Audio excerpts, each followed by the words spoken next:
Sir ನನ್ನ ಹೆಸರು ನಾಸೀರ್. ನನ್ನ ಸುಧಾಕರ ಜಮ್ಜಮ್ ಪೆಟ್ರೋಲ್ ಬಂಕ್ ಪಕ್ಕನಾಗೆ ಇರೋದು ಕಾಂಪ್ಲೆಕ್ಸ್ನಾಗೆ.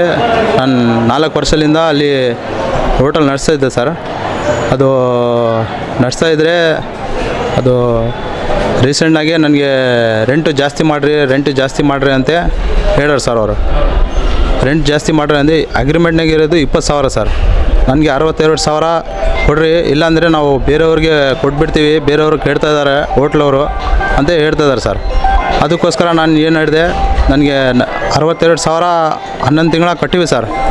11 ತಿಂಗಳು ಆಗಿದ್ಮೇಲೆ ಮತ್ತೆ 7 ತಿಂಗಳ ಮೇಲೆ ಆಯ್ತು ಸರ್. ಅದು ಕೂಡ ಕೊಟ್ಟಿವಿ ಸರ್. ಇವಾಗ ನನಗೆ ಬಾಡಿಗೆ ಕಟ್ಟೋಕೆ ಆಗ್ತಾಯಿಲ್ಲ.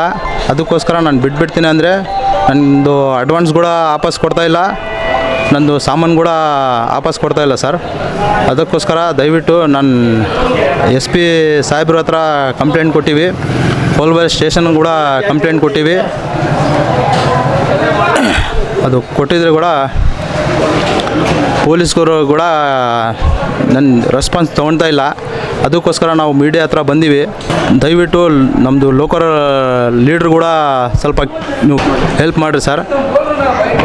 ಅವರು ನಮಗೆ ಏನು ಹೇಳ್ತಿದ್ದಾರೆ, ನೀನು ಬಳ್ಳಾರಿನಾಗೆ ಎಲ್ಲಿನ ನೀನು ಇಟ್ಟಿದ್ರೆ ನಿನಗೆ ಜೀವನ ಮಾಡೋಕ್ಕೆ ಕೊಡ್ತಾಯಿಲ್ಲ ಅಂತ ಹೇಳ್ತಿದ್ದಾರೆ ಸರ್.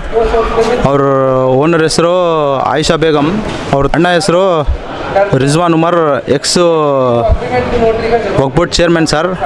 ನನಗೆ ಎಲ್ಲಿ ಜೀವನ ಮಾಡೋಕ್ಕೆ ಕೊಡ್ತಾಯಿಲ್ಲ. 1 ತಿಂಗಳಾಯ್ತು ಸರ್. ನನ್ನ ಮನೆಗೆ ಹೆಂಗೆ ಜೀವನ ನಡ್ತಾ ಅಂದರೆ ನನಗೆ ಗೊತ್ತಿಲ್ಲ ಸರ್. ಅವ್ರ ಮನೆ ಹತ್ರ ಹೋಗಿದ್ರೆ ಅವರು ಕೆಟ್ಟ ಮಾತಾಡೋದು, ಬೈಯೋಕ್ಕೆ ಹೊಳೆಯೋಕ್ಕೆ ಬರೋದು ಹಂಗೆ ಮಾಡ್ತಾಯಿದ್ದಾರೆ ಸರ್. ಹೊಡೆದು ಬಿಟ್ಟಾರೆ ಒಂದು ಸತಿ ನನಗೆ ಹೊಡೆದ್ಬಿಟ್ಟಾರೆ ಸರ್. ಅದಕ್ಕೋಸ್ಕರ ನಾನು ಮೀಡಿಯಾ ಹತ್ರ ಬಂದೀನಿ. ದಯವಿಟ್ಟು Siddaramaiah sir, DK Shivakumar sir, Zameer Ahmed sir ನಮಗೆ ಸಪೋರ್ಟ್ ಮಾಡಿರಿ. ನಮ್ಮ ಬಳ್ಳಾರಿಲಿಂದ ಭರತ್ ರೆಡ್ಡಿ ಸರ್ ಮತ್ತು ನಾಗೇಂದ್ರ ಸರ್ ನಮಗೆ ಸಪೋರ್ಟ್ ಮಾಡಿರಿ ಸರ್. ನನ್ನ ಅಮೌಂಟು ರಿಟರ್ನ್ ಬಂದ್ರಾಗ ಹಂಗೆ ಏನನ್ನ ಮಾಡಿರಿ ಸರ್ ನಮಗೆ. ಬಳ್ಳಾರಿಯ ನಿರಂತರ ಸುದ್ದಿಗಾಗಿ ಬಳ್ಳಾರಿ ಬೆಳಗಾಯಿತು ಚಾನೆಲ್ನ ಸಬ್ಸ್ಕ್ರೈಬ್ ಮಾಡಿ ಹಾಗೂ ಬೆಲ್ ಐಕಾನ್ ಒತ್ತಿ.